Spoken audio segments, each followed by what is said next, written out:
39 полициски службеници направиле пропусти во постапувањето во случајот со Ивана, жената која трагично го загуби животот фрлајки се од зграда заедно со своето дете.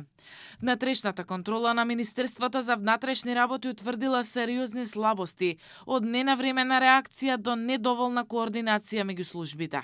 Според наудите, дел од органите не реагирале веднаш, а други не размениле информации како што треба.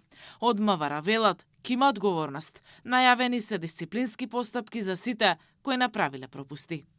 Одделот за внатрешна контрола, криминалистички истраги и професионални стандарди при МВР утврди пропусти во постапувањето на 39 полициски службеници кои постапувале по пријавување за семејно насилство. Одделот достави известување до основното јавно обвинителство за гонење на организиран криминал и корупција. Случајот веќе е во рацете на обвинителството. Оттаму велат предметот ќе го превземе јавен обвинител кој ќе утврдува дали има одговорност кај службените лица. Известувањето за кое покажувате интерес е доставено до основното јавно обвинителство во текот на вчерашниот ден и истото ќе биде дадено на постапување на јавен обвинител од специјализираното одделение за гонење на кривични дела, сторени од лица со полициски овластувања и припадници на затворската полиција. Стојанче Јовановски вчера во судот призна дека ја тепал и ја загрозувал сигурноста на сопругата Ивана, но не и дека ја навел да си го одземе животот. Тврди дека бил принуден да признае вина и дека за трагедијата виновен е друг човек, што судот не го прифати.